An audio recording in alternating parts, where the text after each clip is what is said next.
Good evening, good evening, good evening.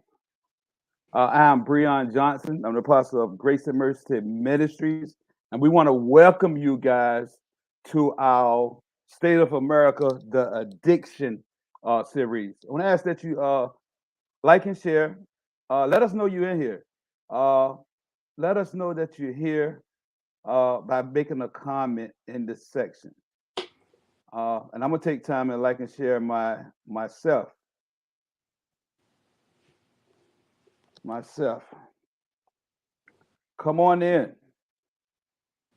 Hey, I see my wife Danielle. I see Latoya. Hey, how y'all doing? How are you doing? I see Melissa.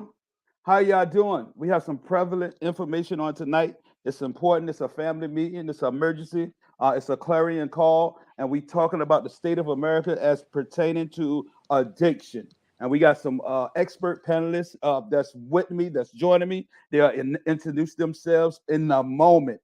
Once again, I am Breon Johnson. This is State of America. This is the Addiction Series. This is a clarion call to those that know anyone or who may be in addiction currently. So we ask that you like and share as some prevalent information that may be able to save the life of your loved one or even yourself.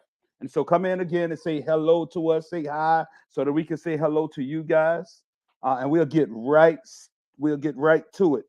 We'll get right to the business. Right to the business. Say hello, like and share. I'm doing it myself right now, currently. Once again, while we waiting, uh, I would like for our panelists to introduce themselves. And so, you guys, hey, why don't you guys take time to introduce yourselves so that the people who are viewing or be on replay will know who you are. Anybody can go first.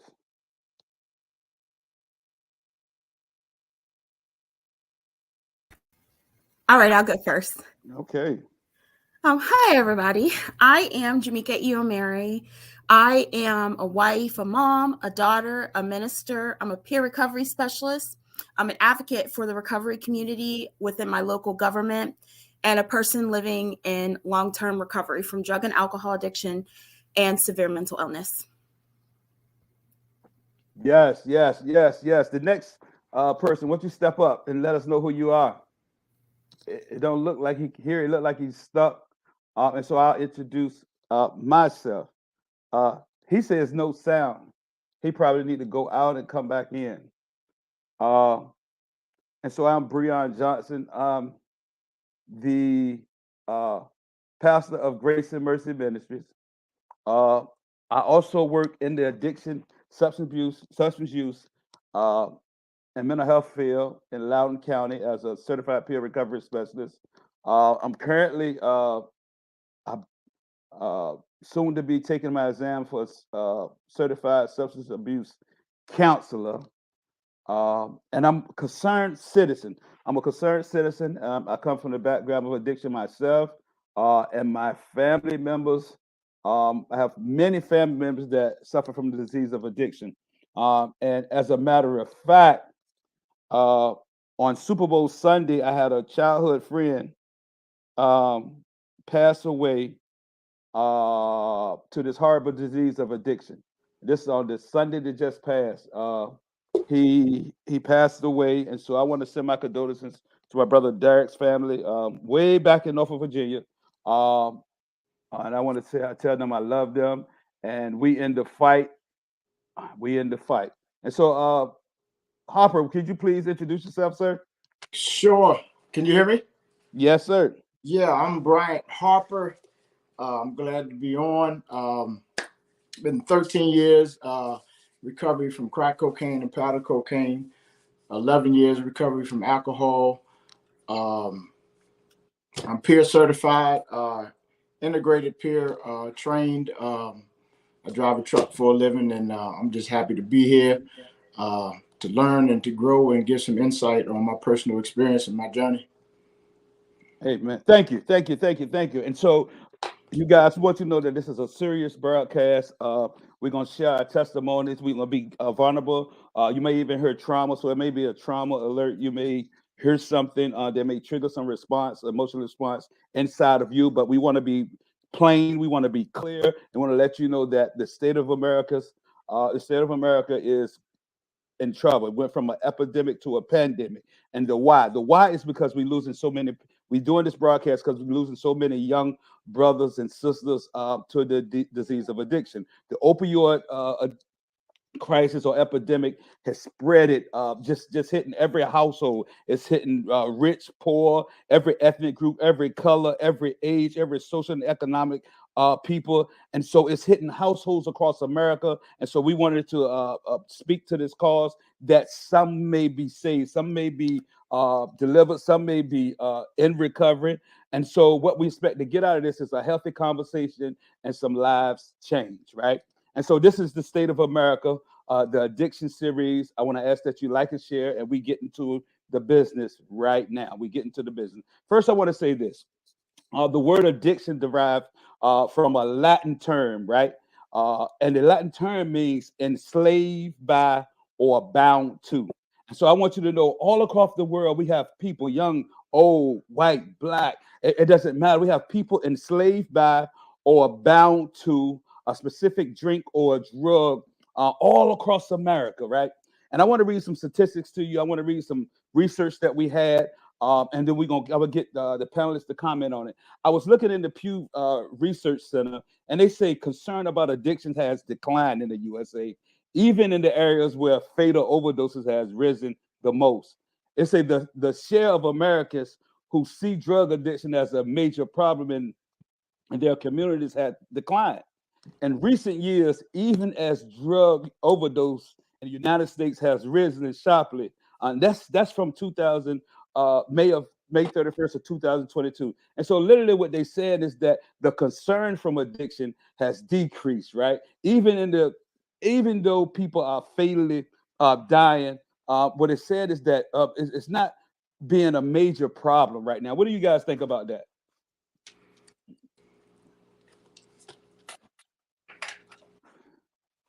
That's heart-wrenching.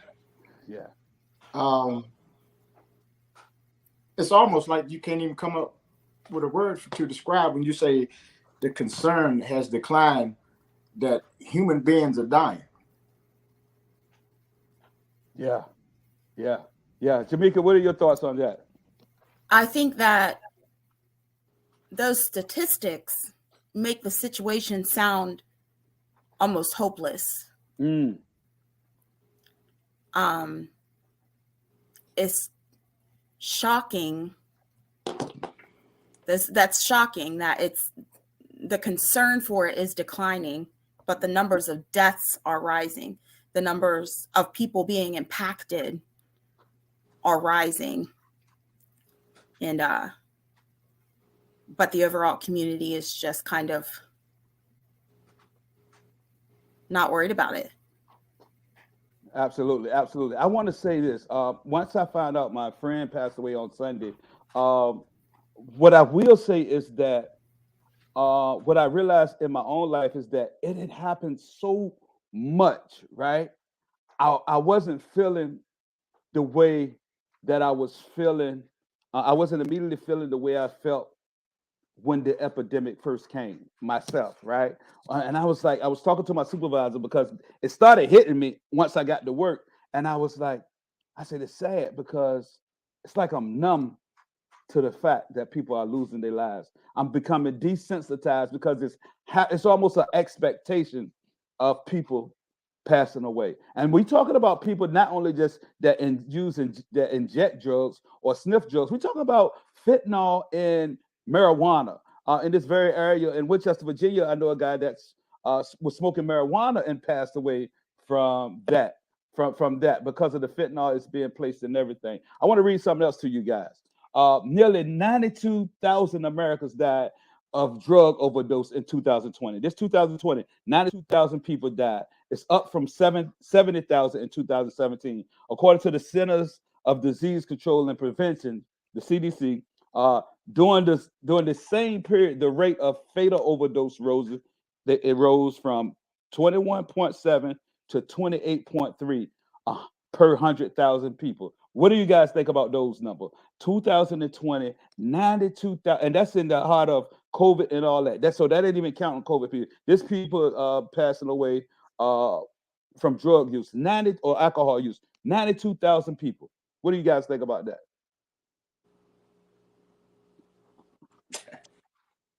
Those mind-blowing numbers, man. It's kind of like it's kind of like what you just said. You hear people dying, and because you hear it so frequently, so often, it's kind of like it becomes normalized. You become numb to it. But once I hear these numbers that you spitting out, I'm just like, wow. And it's like Jamaica said, it's kind of like folks get the mindset of I don't have no hope. Like it's a lost situation. Absolutely. I would describe it. Sorry, I would describe it as almost we hear so many statistics that there's almost like a numbness to it. It's become just numbers for a lot of people. Especially from the last one that you just read about the concern declining. It sounds like, that plays into it. I mean, it's just numbers to people. It's unless you're living within the situation, it's just numbers. And it's not personal. Absolutely. And so what I'm hearing you say is that we can take these numbers and forget that there are people, that these people are attached to a mother, a father, a son, a daughter, a grandmother. These numbers that we read are lives. They are lives. It's somebody behind the number. Does that sound correct? That's correct. Okay. Exactly. So listen, I got another one I want to read for you. It's a 37% of the population struggles with illicit drug use. That's 37% of the population in the United States of America struggles with illicit drug use, and 12% struggle with both alcohol and drugs, right? It said every year 16 million Americans abuse prescription drugs. These are either drugs prescribed or obtained illegally from someone else. These 16 million Americans make up 6% of the population. That's from an article in September of 2022. So what do you guys think about 37% of the population struggle with illicit drugs, and 12% of them, they drinking and using drugs? It's a lot of people. It's a lot of families. It's a lot of communities. Yeah. We got over a third of the country inebriated. Woo! Can you imagine how many of them people driving? Yeah.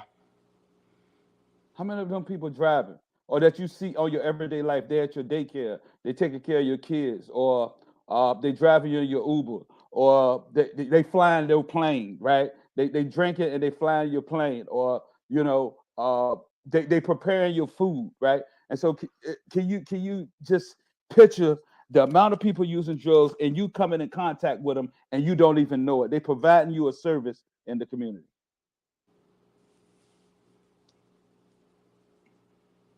Yeah. All right. So CNBC,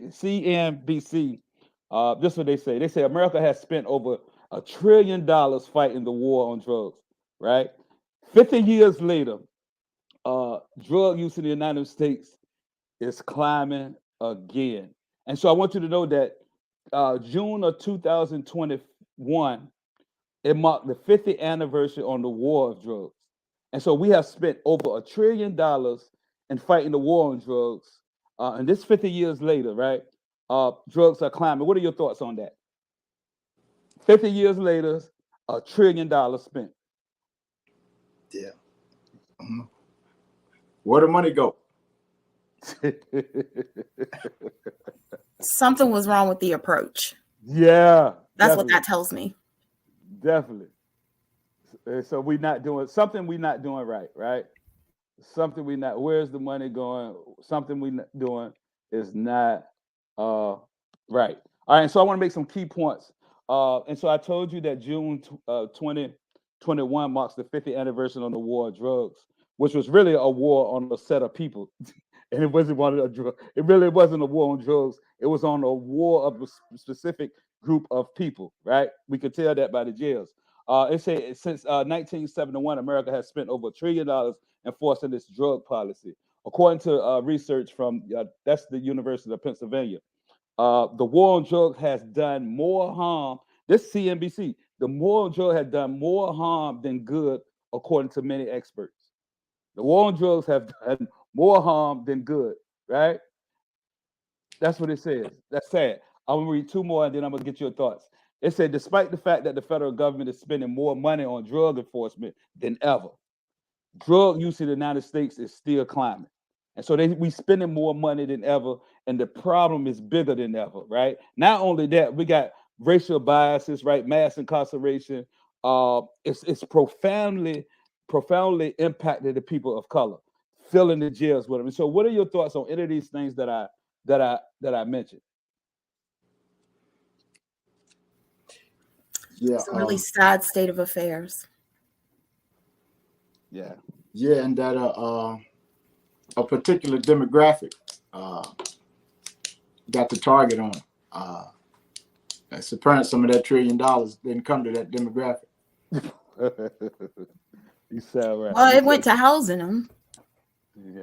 Yeah, absolutely. Yeah, true that. Absolutely. And so I want to recently I have been seeing, I don't know if you guys have noticed this, but I've been seeing overdoses in high schools globally on the rise. I turn on the news and they talk about overdoses in high schools now, in bathroom. They go in the bathroom and people in the bathroom passed out. And so have you guys noticed or seen anything or heard? I know recently at my daughter's school, probably a month or two ago, it was a person that suffered an overdose in her high school. Have you guys noticed this or seen this on the news anywhere? So me personally, I work in a hospital as a peer specialist right now. The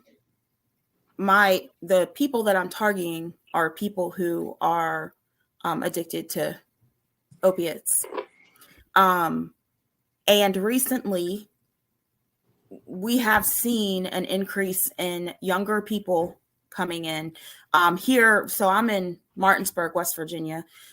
The percentage of people that are between 16 and 25 that are overdosing far outweighs the percentage of all the other age demographics of people that are overdosing. Just a few weeks ago, we had two 14-year-olds come in that had been smoking weed in the bathroom at their school, and it was laced with fentanyl. And they came in to the emergency room with overdoses. Wow. Mr. Harper, you got anything to say about that? Yeah, I see glimpses of it on the news when I watch the news, and obviously, I know your daughter, I know Michaela, and the other people that we connected. I think he froze. All right, so I'm gonna continue until he come back, y'all. And so, can you hear you back? Yeah, I joined. Okay, go ahead. Yeah, it's gut wrenching, man. Because when I was in school, that's the least of things we had to worry about, man. Walking in the bathroom and seeing one of your classmates, OD. So it's eye opening. It's jaw dropping. Okay, so Jamaica, you brought up the things that you have witnessed on your job, right? As far as the statistics, the comparison between young adults, I think you said from 14 to 25 or something like that. They far outweigh every age group, right? I don't know if you heard of this, Jamaica, but I want to get your thoughts and Harper. It's a thing that's called the Family Education Educational Rights and Privacy Act, right? Uh, and it's a federal law that protects the privacy of student education records, right? And so the law applies to all schools that receive funds under the applicable program of the United States Department of Education. And so literally, what this is like they can't release information that the child overdose, right? And so they can say they had an incident or whatever. And even when it comes to parents, right? Even when it comes to parents, if you're talking about 18 and your child in college, right? You may not find out that they OD'd because of this bill that protects them your information from going out. And so your child can be an OD multiple times. So going through addiction and you won't even know. What do you think? What are your thoughts on this? That's scary when we're thinking about children. These are young people, 14, 15, 16, 17, 18, people that, their brains have not developed fully. They have so much to learn, and they need guidance. So it's scary to think of, that something like that happening, something of that magnitude happening, and not knowing about it as a parent. Yeah. It feels like it should be illegal. I agree. I totally agree. Especially when you're talking about safety, right? And that's part of the safety when you notify the parents, right? You let them know what's going on. As you clearly stated that the brain is not fully developed to 25, right? And so around 25 or something. And so that what that means is that influences that we likely to make rash influences, a lot of poor choices just because of our brain is not fully developed, right? Yeah. Absolutely. All right. And so as a result of this epidemic, as a result of this opiate use and the fentanyl that's going around and alcoholism, we're seeing babies born addicted. We're seeing babies born addicted and going through withdrawals as soon as they enter the world and they take their first breath. We see them shaking, we see them trembling, we see them fighting for them lives, we see them alcohol fetal syndrome. We're seeing all these things from early, from babies that's already. What are your thoughts on that? It's heartbreaking.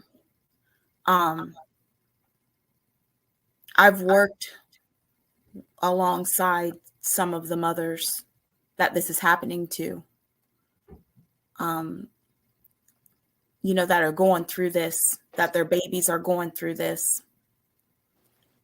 And it's devastating. It's devastating. There's just so much going on in the situation. When that happens, this life or death situations for the babies, a lot of times, the mom's got her addiction and, now CPS is involved and, the enormous amount of guilt that the mothers that I have come into contact with, is enough to send them to want to use immediately. And, in the hospital. So when that's happening, when moms are coming in, having babies, and they're addicted, they've been using, fentanyl the whole time they were pregnant or whatever drugs, the hospitals happen because you don't want withdrawal to start in the mother. It's dangerous for withdrawal to start in the mother before the baby is born, or for withdrawal to start in the baby before the baby's out where they can lay hands on the baby and take care of the baby. So they have to feed the mom more drugs as she's in labor.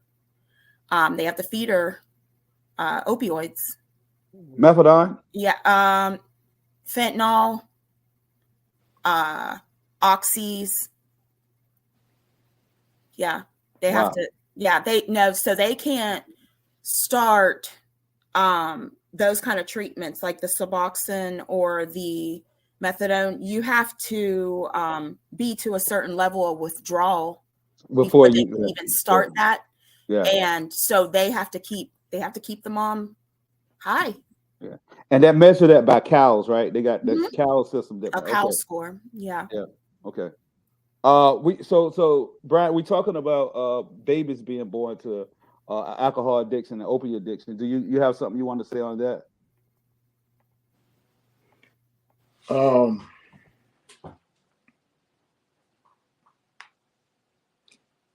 We losing a generation, man. Okay, so cool. And then and then when we see the law enforcement come in, I have seen. I don't know if you guys have noticed. I just seen law enforcement come in and they patting somebody down or they friending somebody, and next thing you know, they out. Have y'all guys seen on the news or seen like when they come in contact with fentanyl or white powdery substance or anything, then the officer literally high and overdosing while they're trying to assist the people. So we got a danger of public. It's a public safety thing, and it's because even the people, emergency people, are in danger of overdosing and dying while they're trying to assist and support other people. What are y'all thoughts on that? Yeah. Speaking of which, man, I go to Baltimore from time to time on some of my stops, man. And like you literally like see people walking around like walking zombies. Like they have absolutely no clue where they at. This one guy was on the shoulder of the highway on the interstate. And he was just walking like this is where I'm supposed to be, but he didn't know where he was at. Okay. So yeah, Jamaica, any more thoughts? It's just the whole thing is just it's scary to imagine. Imagine a paramedic trying to perform CPR, and then the paramedic is out. Yeah, because they've overdosed on the fentanyl, because it takes an amount that we can't even see. Yeah. To overdose or kill someone. Yeah, absolutely. All right, so we're gonna I'm gonna ask you guys 3 questions before we give our testimony. I'm gonna allow you guys to give testimony. I'll testify myself or my life, to talk about my life or whatever. So you guys in the comments, y'all stay active, y'all stay engaged. Like and share if you haven't. And just about to get good, and you'll hear some success stories. You'll be able to hear, and all this downward thing, you're gonna hear some success story, and hopefully you'll hear some solutions. And so the first question I want to ask, and I'll go with Brian Harper first, is if we continue down this path, what do you foresee? What do you foresee? If we continue down this path that we currently on today, what did our future look like? It definitely don't look bright. You're going to continue to see a hopeless, dying generation, which means you're going to see a bunch of hopeless, dying, broken families, which means you're going to see a bunch of dying, broken communities, and so on and so forth. So yeah, if we continue in that path, that's what it's going to look like. We're going to be a dying, broken nation. Wow. Jamaica, what are your thoughts? If we continue down this path, I'm like, what do you foresee if we continue in the trajectory that we're going? So what I see is kind of twofold. I have seen a couple of different perspectives of it. As you know, I'm studying psychology in college, working in the hospital, starting launching a project in the hospital. And so I'm seeing a couple of different perspectives of it. The first perspective is very, very grim. More people will definitely die if we continue on this trajectory. The death toll is going to continue to rise. The generations impacted is going to continue to rise. But the other side of it is that I see a lot of changes happening, or that have already happened in healthcare, in different systems of people trying to shift the path. Harm reduction is becoming a more viable form of treatment in hospitals throughout the United States. Medication-assisted treatment for opioid use disorder is becoming, well, it's at this moment proven to be the most successful, most effective treatment for opioid use disorder. It's saving lives. Some people agree with it, some people don't agree with it, but it's saving people until they can get to a place where they can recover. And then on the other side of it is the fact that there are millions of people who are in recovery or recovering. It's not highlighted. It's not highlighted. And it's a big part of the story. It doesn't negate the fact that people are dying and that will continue to happen. But it's also kind of part of the story that a lot of our society tends to ignore. And we can find solutions in that side. Absolutely. Thank you. And so basically, yeah, I see if we continue down this path of the negative things that we just discussed and the spending of $1 trillion and not having a very impact of it, it will impact every sphere of life. Every sphere of life, it'll totally dominate. And even the church, even church system, religious systems will crumble and they will fall. Faith will fall because of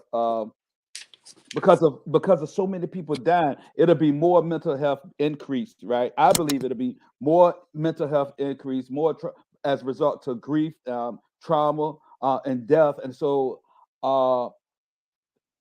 and we'll get numb to it, right?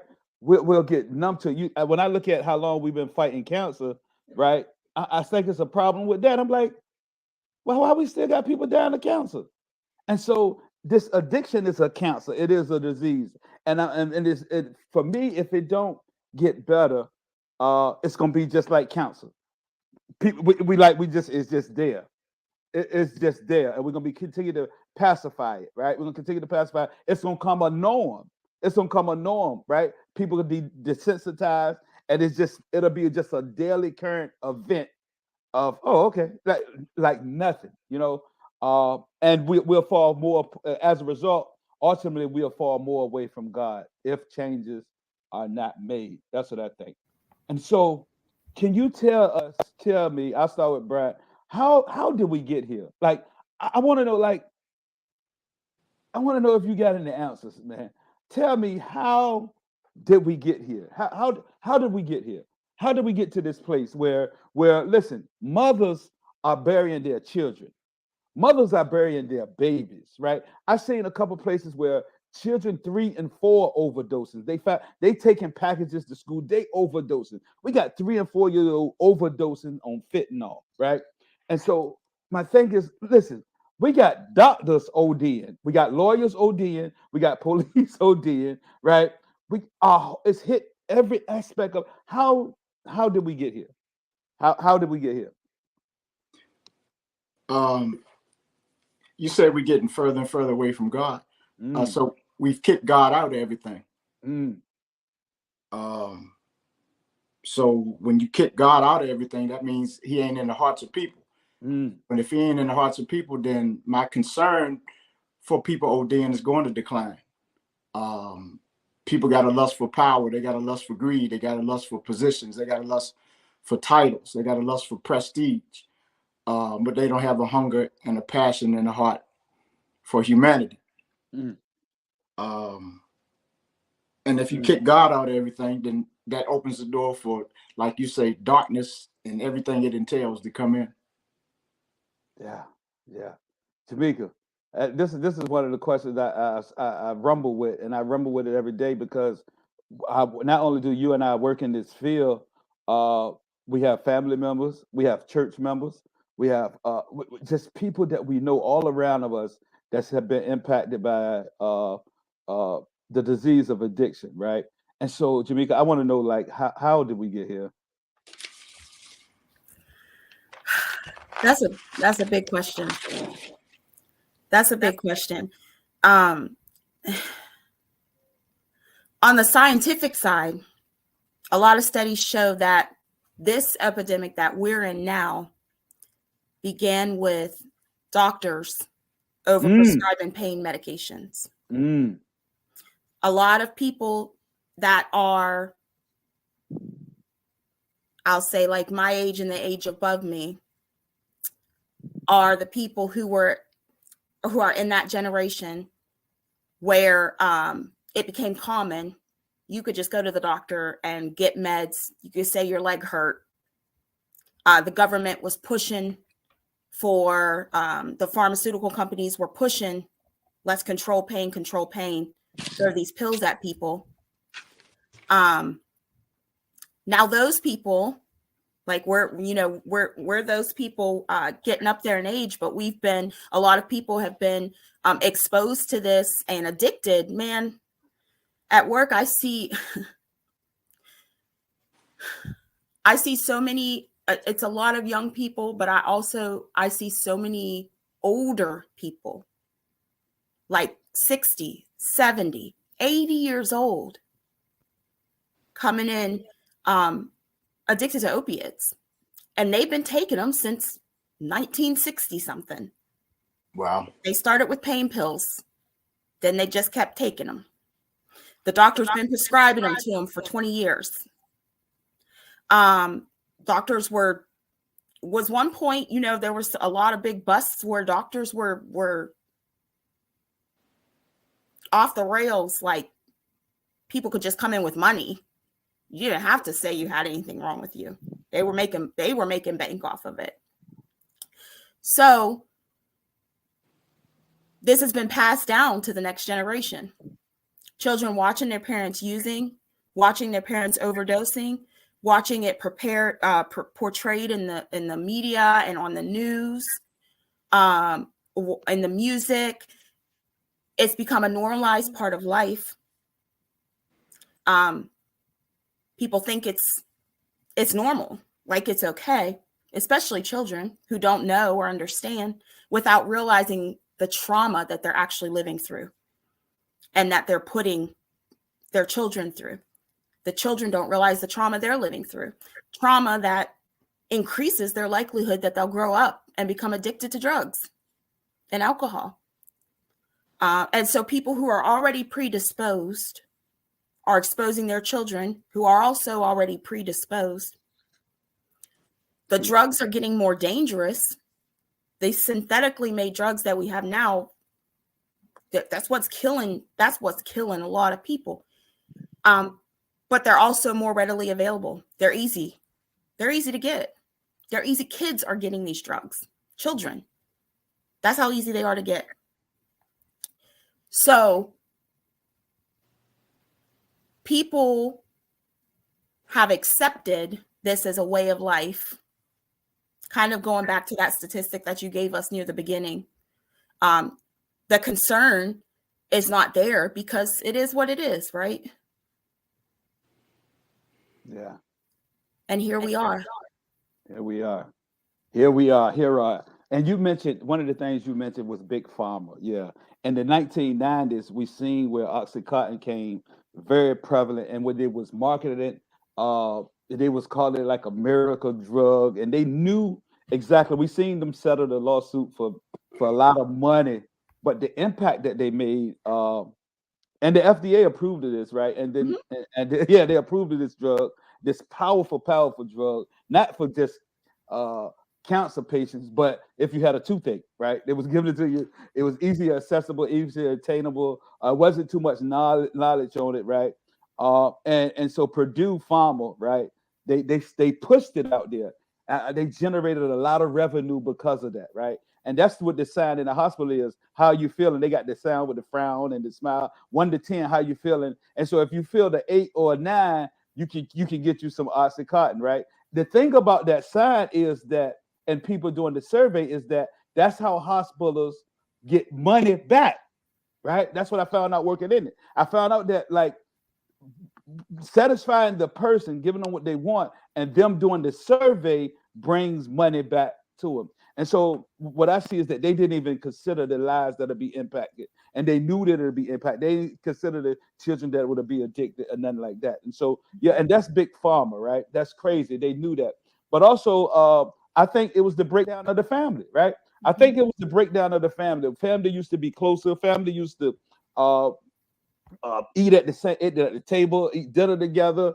They used to care more. We used to have family unions more. Cousins knew each other. We got a generation. Cousins don't even know cousins. Brothers and sisters don't even know brothers and sisters. That's so I believe at the beginning of the breakdown of the family, that left us wide open for whatever to come, for whatever was coming. And so and a lot of pain came as a result of the family breakup. And so some people wanted to numb themselves, right? And so the world wanted to numb themselves to get away from their problems, to escape from their traumas, to escape from what's going on. And then ultimately, we disconnected from God. Like we totally disconnected from God. We found church and we found religion and we found music, but we lost God somewhere down the line, right? We found all these religious things, but we lost God.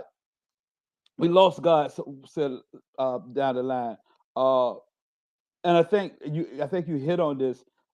For me, it was opportunity, right?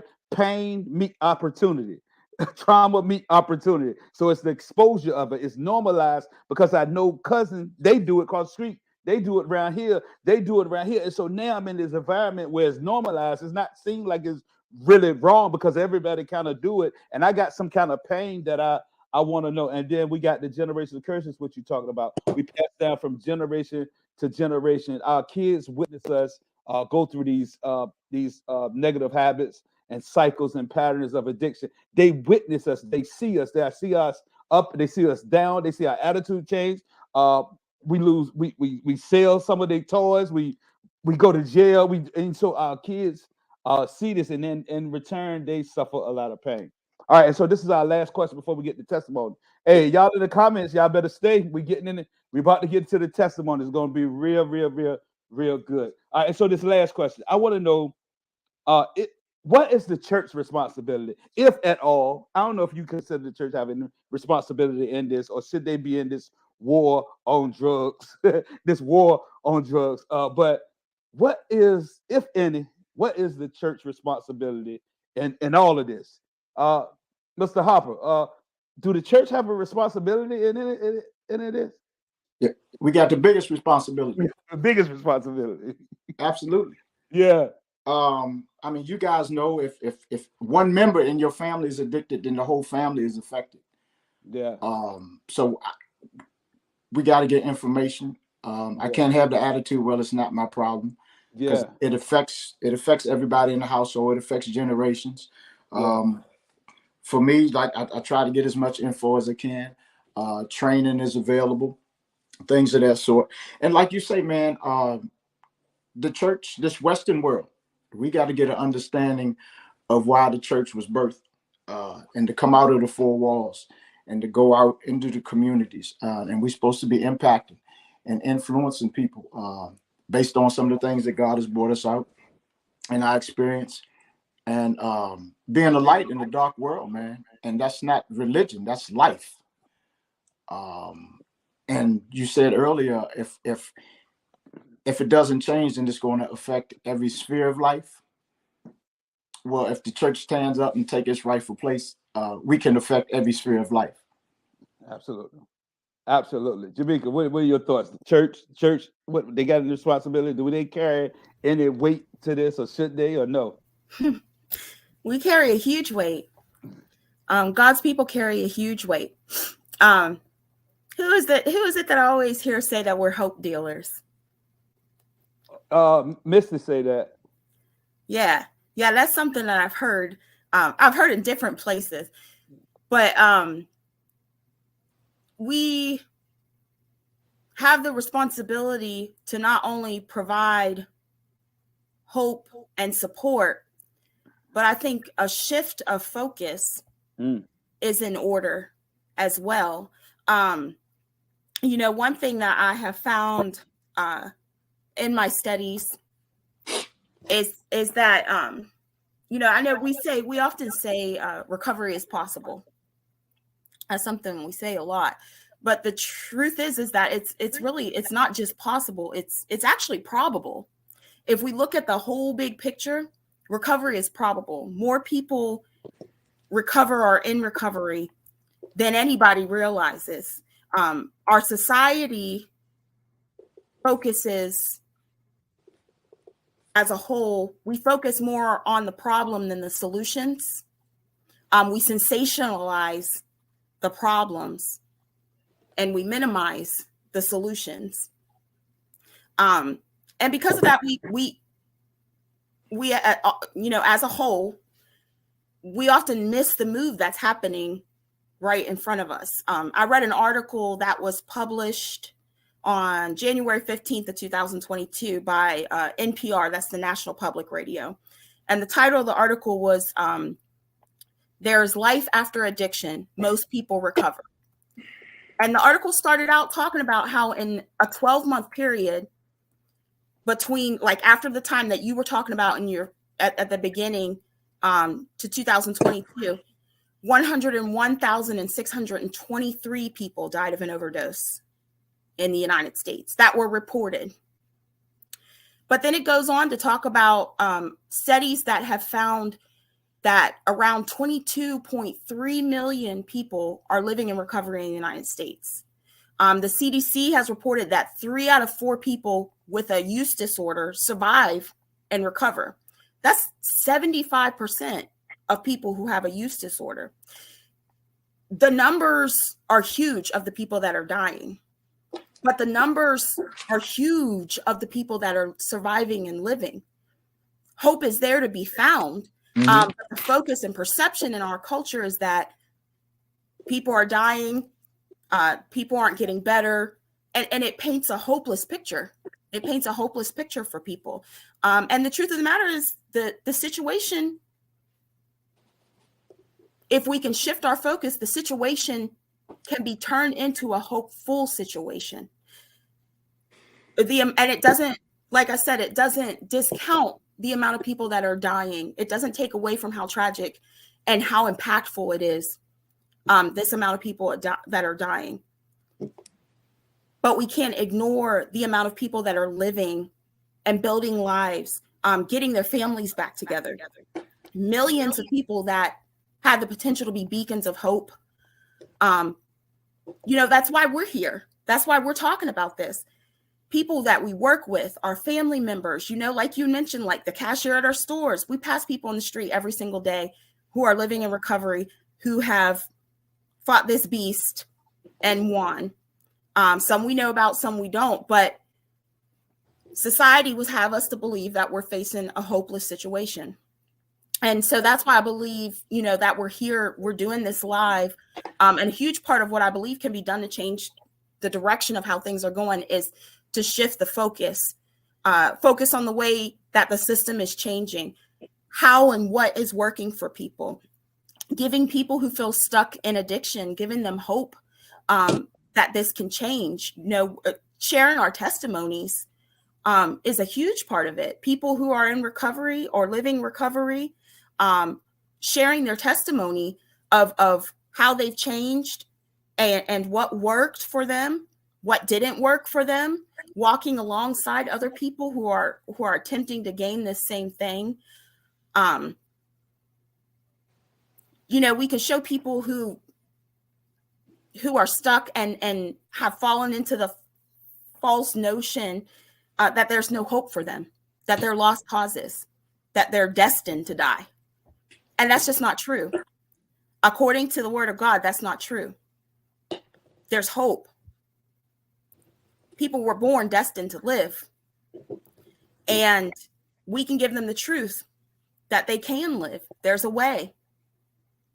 And show them how to do it. Walk with them through it. And by we, I'm talking about us as Christians, and we have the ability to influence our society. We have authority to influence our society.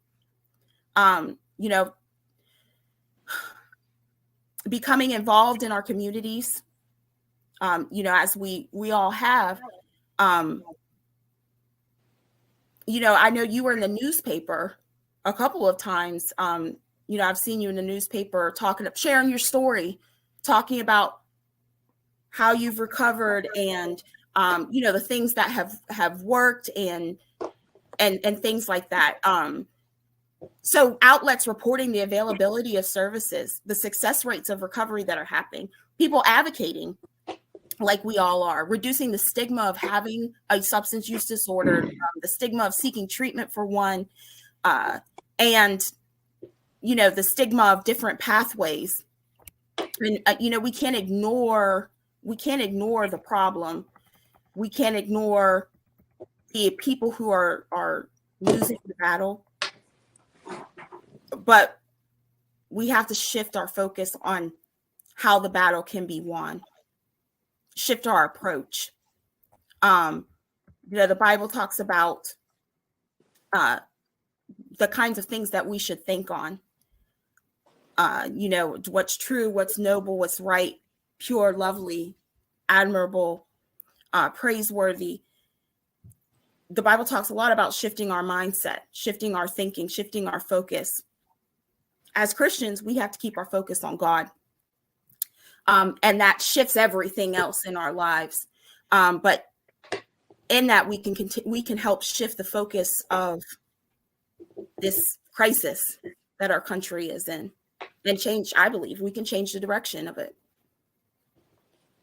Absolutely. So, yeah. So for me, as a pastor, I gotta say that we need the power of God. Point blank, we need the power of God. I believe in the supernatural power, healing power of God.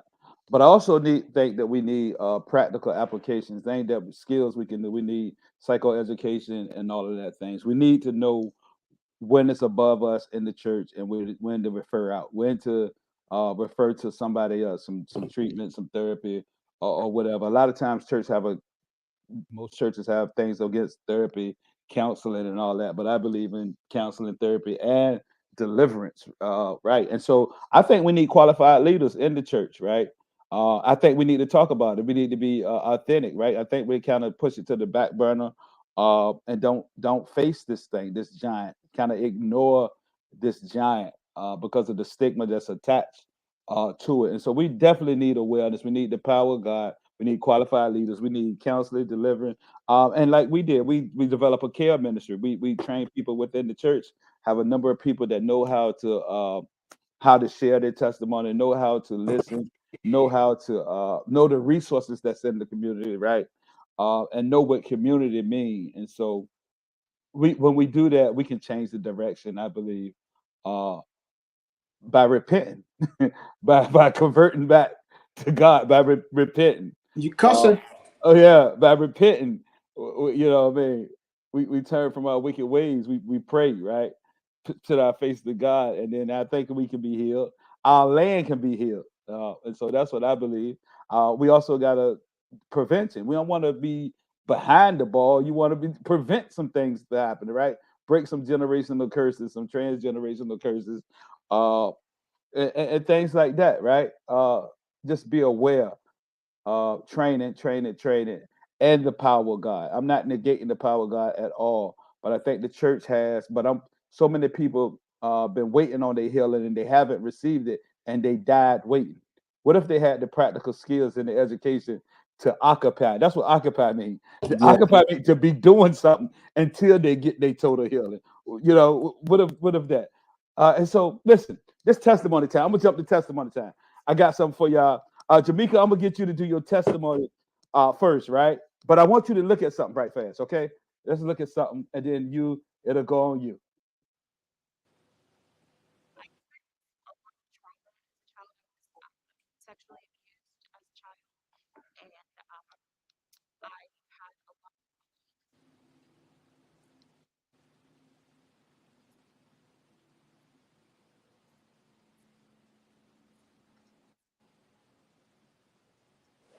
I can't hear.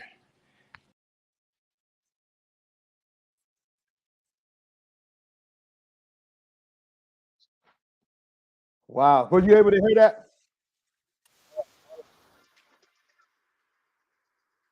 Were you guys able to We hear heard that? something really quietly in the background, but couldn't hear it. You couldn't hear it. So No.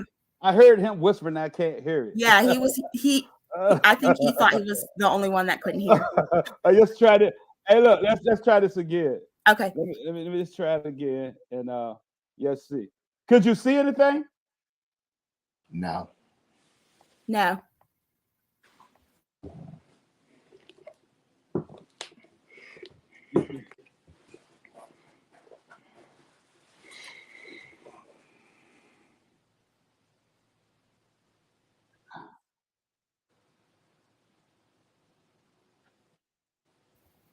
Where's tech guru Danielle? I don't know. Could y'all hear it? I couldn't. You couldn't hear it. You couldn't hear it either. Hey, babe. Let me try it again. Let me try this one more time, y'all. Give me a minute.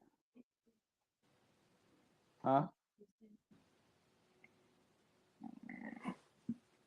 Let's see. Let's see. Let's try this over. I experienced a lot of trauma as a child. I was sexually abused as a child, and I had a lot of alcoholism in my family and things like that. And my parents would have parties. I would go fetch people their cups. And so that's kind of how I got started, because I started, I would go get a cup for someone and I get a cup for myself. I was 8, and that kind of led into my substance abuse.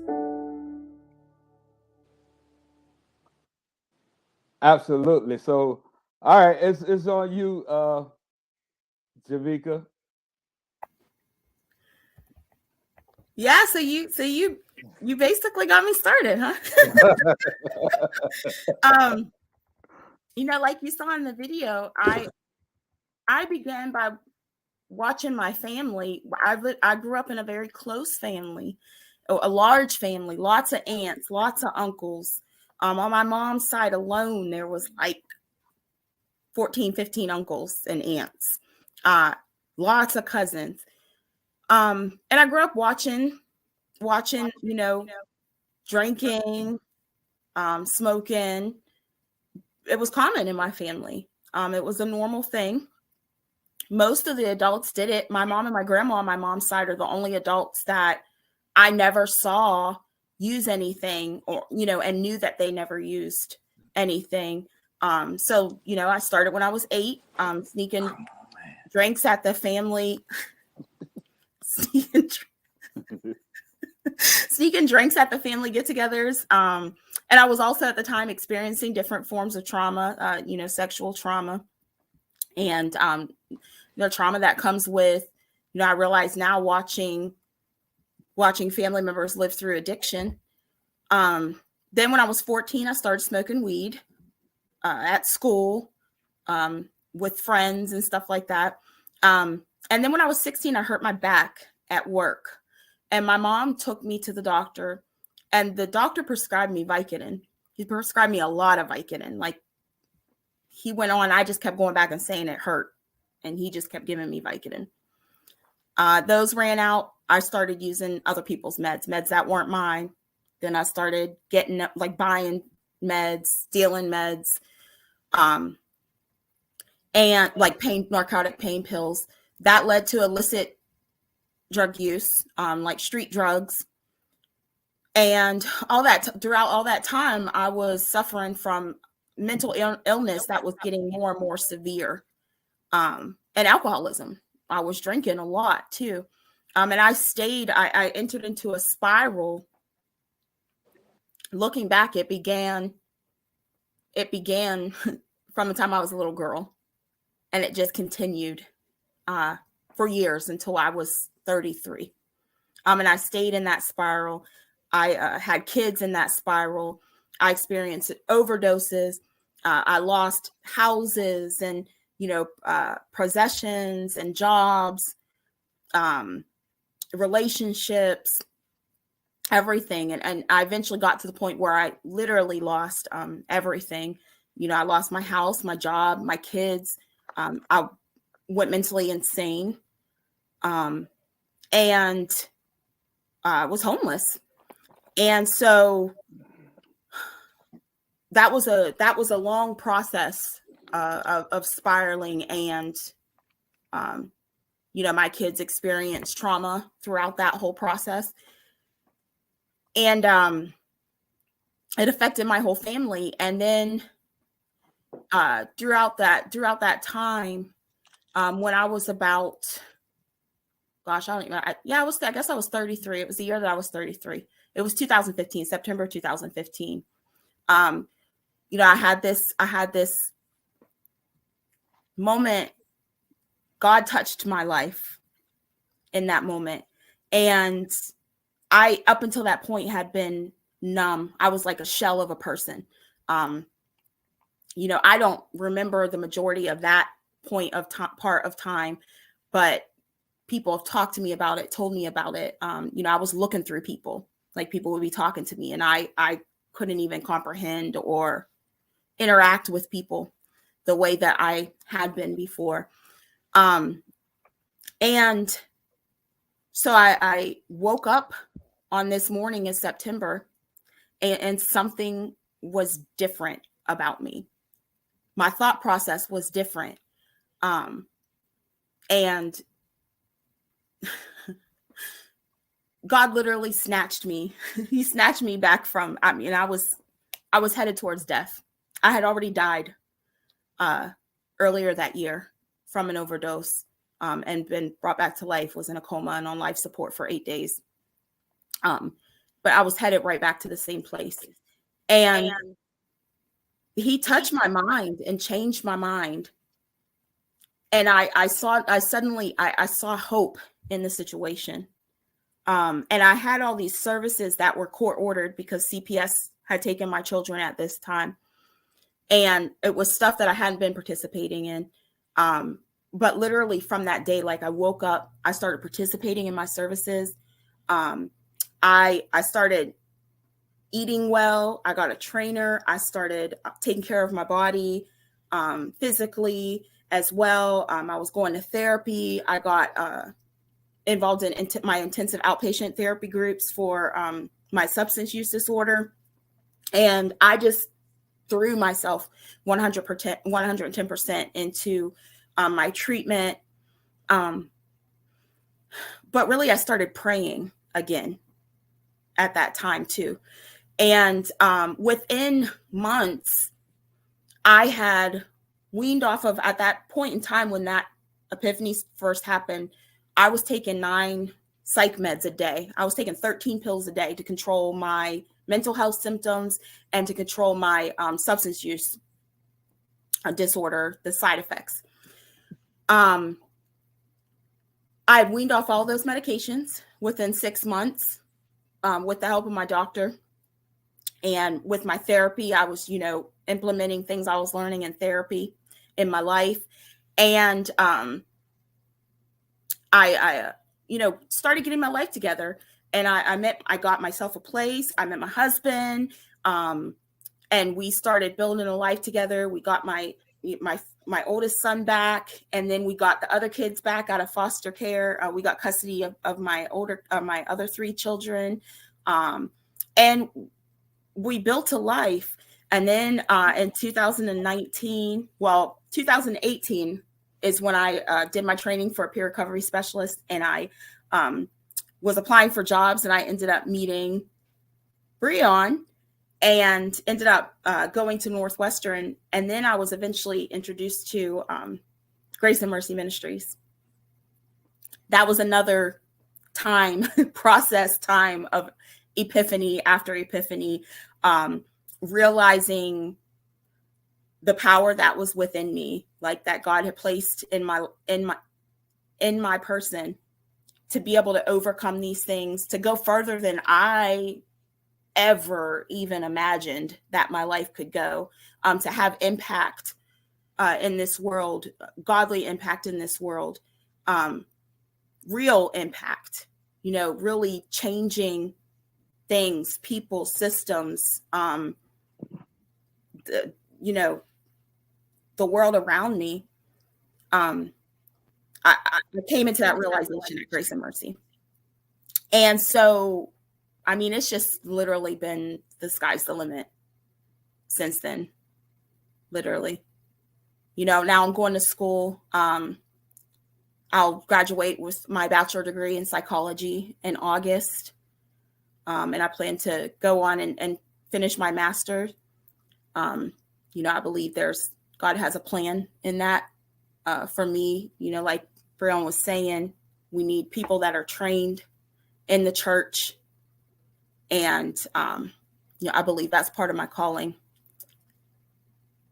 And here I am, 7 years into my recovery from drugs and alcohol, and 6.5 years, over 7 years, 7 years. It was 7 years in September, and over 6 years in March in my recovery from my severe mental illness. Amen. Amen. Amen. Amen. Thank you for sharing your story. And this is exactly what we said we needed to do. We need to have some transparent moments and just share the struggles that we have, share our hopes, our experiences, and things like that, so that people can know that it is possible. So I thank you. Brad Hopper. Yeah. I guess I had my first drink around the age of 14.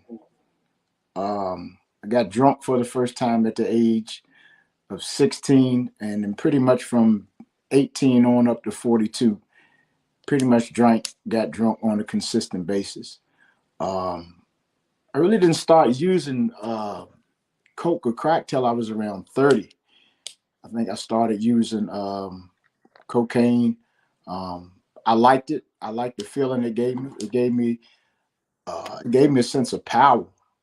And I started like doing that every week. Then that started from every week to like every 3 days, and every 3 days went to like pretty much every day. And then that led to crack cocaine. I think for me, the root of it all was I didn't have any identity. I don't think I really knew who I was. So the alcohol, the drugs, it gave me a false sense of identity. It gave me a false sense of being. I didn't realize that until later on. It stemmed from some childhood trauma, not being able to critically process things, to think things through. So yeah, I numb my mind because of it. So what, 25 years of alcohol, 10 years of crack cocaine and powder cocaine. I was on the highway one night. It's around June 2009. It was kind of like I was trying to take myself out without taking myself out. I was high on coke. I was high on crack. I was drunk off liquor. I was drunk off beer. And I had an encounter with God. I had a visitation. I didn't call his name. I wasn't like listening to no gospel music or no worship music. I wasn't listening to no sermon. I did begin to weep. And I think I wept with my whole entire being. And he just intervened, he interceded. And instantly, I was set free. I know Jamaica talked earlier about a different way of thinking, renewing my mind. In that instance, I knew once an addict, always an addict. Is not the case, because I wasn't created to be an addict. I was created in the image and the likeness of God. And I had to have that personal encounter to really realize that, and to really get to understand that, that an addict is not who I am. That's not who I was created to be. And from that, man, I started going back to church, because I grew up in the church. I mean, like, I ain't know much other than Bible stories I heard. All I know is I had a hunger and a thirst for God. So I was going to Bible school. I was going to vacation Bible school. I started studying the word. I was praying. I ain't even understand some of the stuff I was reading, but I just know I was reading the word, and I was getting God. And my life was literally being transformed in front of my very eyes. And then from there, I seen one Sunday in church, man, I seen this dark-skinned bald-head cat with a gold tooth, with his Timbs on and his jeans and a t-shirt and a gold chain with a bulldog on it, man. And I saw him up front worshiping and dancing. And initially I was like, where your suit at? Where is suit at? Because, I grew up in a religious mindset. But at the same time, I knew like something different. I knew it was authentic. And from there we met. Obviously, he wasn't my pastor. We met as friends. We began to develop a relationship. I didn't realize at that time, every time we talked, every time we met, or every time we just went out and hung out, he was discipling me. And I didn't even realize it. And it was really my first true authentic friendship, when I really get to understand what a friend is. Because this is the first time I ever hung out with a male, where there was no alcohol, was no drugs, was no females involved. So that's how I knew it was different. And then obviously from there, he became my pastor, my apostle. And through that, through opening doors and through listening and being connected to a healthy community, because we need community, and developing my own real authentic relationship with God, doors began to open. I became a house manager for House of Grace Recovery House. No training, no prior training, just my lived experience, and just my love for people, and being empathetic with people who are going through what I already been through. Like I said, even with the alcohol, 2012, after I got delivered from coke and cocaine, I still continued to drink, but I didn't drink on the level that I used to. So I'm sitting in a church service one Sunday, and church hadn't even started yet. People are just filing in. And I was married at the time, and I get a text message and says, "I got something for you when you get home." And immediately God was like, it's a bottle of wine. And he's like, "You don't drink no more." Just like that. Like, you don't drink no more. So I get home, I look in the refrigerator, it's a bottle of wine. I go upstairs. She asked me, "Did I get any?" I said, "No." She said, "Why?" I said, "I don't drink no more." She's like, "When this happened?" I said, "It happened today." So she's like, "You ain't gonna drink with me?" I was like, "No." So I took a sip of it, man. And after drinking for 25 years and taking a sip of wine, it was like it was the most repulsive thing I ever tasted in my life. So that was another encounter, another act of God. That's how I know God is real. That's how I know once an addict, always an addict, ain't a God. Then from there, man, I took training for peer recovery specialist, for integrated forensic peer recovery specialist, just to learn the language, to learn the terminology, just getting a better understanding of who I am in God, who God is, what he wants me to do in the earth, and how he wants me to do it. And through deliverance, through counsel, through therapy. I just finished like a 6-month therapy session like 6 months ago. I also learned don't nothing necessarily have to be wrong for you to go to counsel, for you to get therapy. It's just like you going to the doctor, like to get a yearly checkup. And if I need it, I'm going to continue to go to counseling and therapy, or if I feel like I need a checkup or whatever. So I went from hopeless to hopeful. Like Jamaica said, it's not only just it's probable, it's sustainable, and you can overcome, and it not affect your life, and you can move on and do what God has called you to do, with power, with authority, without shame, without guilt, to be able to tell your story with that same authenticity, with that same power, and understanding the story you're telling is about the person who gave you the power to tell a story. It's not so much about the story. Yeah, man, that's my story. And when I understood that once an addict, always an addict is not true, I stopped singing the song "We Shall Overcome Someday" till I get the power to overcome every day. And that's my story. And I'm sticking to it. Absolutely. Thank you for sharing your story, man. Being transparent and willing to share that some may be here. My Aunt Carolyn up here. I love you, Aunt Carolyn. I'm keep pushing. I'm gonna keep going. I tell people recently that this is personal to me. I have so many family members that passed away because of addiction. A mom that's still currently addiction. A friend that just died last week in addiction. Just multiple people, and so this is personal to me. I take this personal.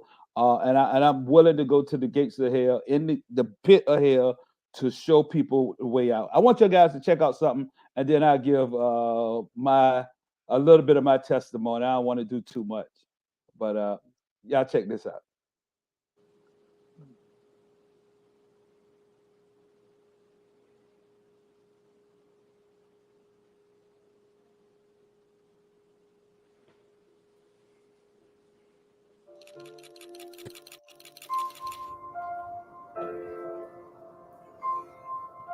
My name is Breon Johnson. I'm in recovery for heroin use. I'm here to share my testimony to give life and hope to someone that may be struggling.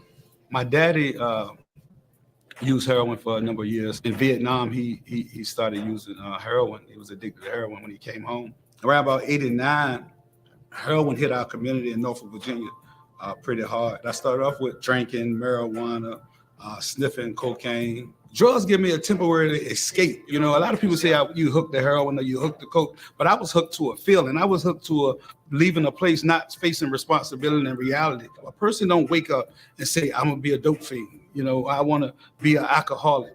I think I was addicted before I even realized I was addicted. We always had it. It was always plentiful around until a time came where it just wasn't. I didn't have anything. And I woke up with stomach cramps, back hurting, eyes just continued to water. Yeah, and that's when things got real. Once I became aware of that, then fear came in and kind of paralyzed me, because now you don't want to go home without having your next hit, your next fix. You wake up in the morning, and so you'll go to all lengths to make sure you set for the morning. As many times I said I wanted to get out of it, I'm not so sure if I really wanted to at that time. For me, I never stopped really wanting it. And so it's difficult because you got to choose to quit and know that your life is unmanageable, it's out of control, it's bigger than you. What I consider rock bottom is when you're totally broken and honest, and you don't even care who knows, and you share your secrets because secrets will keep you sick. I just wanted to live. I wanted to live. I was robbing with my father. I've been robbed at gunpoint by my father. I was in the same jail cell with my father. I was with my father when he OD'd. I was just tired of the pain. I literally had to drive different routes to stay away from places. I literally had to cut off my family. I had to choose me over everybody else. Just like I went to any lengths to get high, that's how I went after my recovery. And so I dropped a lot of people. I prayed a lot. I talked to people that was positive. I talked to people that knew more than me. I acquired information. Life after addiction has still been challenging, and I still face challenges every day. The difference is that I choose to live and not use. I found coping skills and the way to problem solve. I keep stresses down by doing things that I like and keeping the good people around me. So life's been great, but it still has its challenges when you sober. I stand here as a testament that your life can change. You can have the life that you desire. I once was broken and bruised and abandoned and neglected and addicted. And now my life has changed for the better, only because I made a choice to live. I now work as a certified peer recovery specialist. I'm in the community. I'm teaching in IOP, intensive outpatient. I'm working with the drug court. And so I'm a visual that it's possible that you can have the life that you desire. So stay strong, act now. Wow. Act now. And so I just wanted it to stop. I just wanted it to stop. I just wanted it to stop. I just make it stop. Make it stop. That's all I want. I wanted it to stop. I wanted the pain to stop. I wanted the trauma to stop. I wanted to stop scoring. I wanted to stop feeling the way I felt. I wanted to stop being, feeling rejected and abandoned and bruised. I just wanted it to stop. And it wasn't so much about the addiction. It was about all of it. It was about the pain that I had in my heart. It was about the pain that I just suffered for so long, not feeling connected to people, feeling like an oddball and a black sheep. And I just wanted to stop. I just wanted it to stop for me. I just wanted to stop, and I went through 30 years of wanting it to stop. Finally, I met God. I met God face on. I met God face on and heard the voice of God at a very vulnerable time when I was drunk. I was living in a worldly life. And I just I knew it was a God. My grandma used to tell me about a God. She used to take me to church as a young man, and I just knew that it was something. I didn't have to be like this. I didn't want to be like this, and so I was desperate. I had stuff. I had money. I had a house, but I was desperate. I was desperate for change. I was desperate to live. I wanted to live, and I wanted to be different. And so I reached out to God, right? And when I reached out to God, God reached out to me. When I reached out to him, he reached out to me. He responded. Matter of fact, I believe he initiated, and I only responded to him. And so, um, that video was in 2017. Since then, God has done many things, many things. Brian mentioned a recovery house. I wrote a book, From Dope Fiend to Son of a King. Many speaking engagements. All of these things are only because of the grace of God. I know if it had not been for God on my side, if He hadn't answered my prayers, I wouldn't be here now. And so I understand that. And so uh, I thank God. For me, it's no way I would have made it out of there. When you talk about the level of trauma, the level of pain, the level of betrayal, even from authority figures, and uh, the wounds that I had, the childhood wounds that I had, the pain, and even have some dreams now and some memories of brokenness. Trauma, weed wasn't a gateway drug. Trauma was a gateway for me. Trauma was the gateway to try to numb something. For me, uh, drugs was a solution. Drugs was a solution for me. I wasn't looking for problems. I was looking for solutions, and I looked all over for solutions. And so, as you see it in the video, my life is different. No relapse, no relapse, no going back, no bumps in the road, no using again, right? No cheating, no cheating, none of those things. And I contribute that to the grace and the power of God that I so don't deserve. I so don't deserve. And so uh, I thank you guys for sharing your testimony. Like I say, this is personal uh, to me in many ways, in many ways. Uh, and what I learned for me is, I'll close with this, is that secrets will keep you sick for real. Secrets will kill you. You not only be sick, but secrets will kill you. They would kill you. Secrets was killing me when nobody wanted to listen. They was killing me as a child. And you tell your secrets to grandmas or whoever, and nobody do anything. They was killing me. They was choking the life out of me. And I started believing I'll never be nothing, and I'm gonna be like this, and I'll never accomplish nothing. And so on tonight, right? Uh, I want to ask: is anybody here still struggling? Do we have anybody here still struggling? Still in the fight, still in the war with addiction, whether it be alcohol, whether it be uh, cocaine, marijuana, heroin, perk pills. They got fake perk pills now. Oxycontin, any of it. K2. Is there anybody here struggling? If so, we want to offer you freedom. We want to offer you freedom on the night. We'd like to offer you on freedom tonight. Yes, yes. Because whom the sun sets free is free indeed. And so we want to thank you guys for tuning in into our State of America, the addiction series. I guess I'll go back to our team and we'll talk about it. We'll see if we need to do a follow-up. If you guys want to follow up, put follow up in the comments. Let us know if you want to follow up, and we'll ramp it up. We'll ramp it up. We got our foot on the devil's neck. Foot to head, foot to his neck. We got our foot to his neck.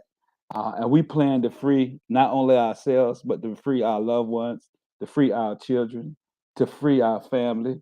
Because we believe that all things are possible to those that believe.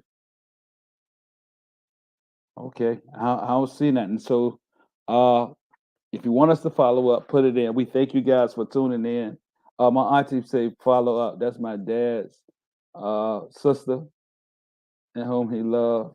Latoya say follow up. They saying follow up, y'all. What y'all think? Jamaica, what you think? They saying follow up. I'm here for it. You here for it? You here for it? Harper, what do you think? They said follow up, man. Let's do it. Let's do it. Okay, and so we'll determine a date when we'll do it, and then we'll follow up. We're gonna go we'll go deeper, right? We'll go deeper. We'll go deeper. I just want to say that we may talk about some things that may be traumatic because we're sharing our experience. We're not sharing them in a negative way, but we want to let you know that you're not alone. That's the main thing we want you to know, that you're not alone, that you're not alone. And that we also did some embarrassing things, right? We also made some foolish decisions, right? We did some things that we thought that we couldn't bounce back from. We'll never be able to come back from. In fact, people told us we'll never be able to come back from it, right? People told us we crazy. You will always be this way, right? And so we want to let you know that all things are possible. What we live in here, we here to show you a visual people that literally overcame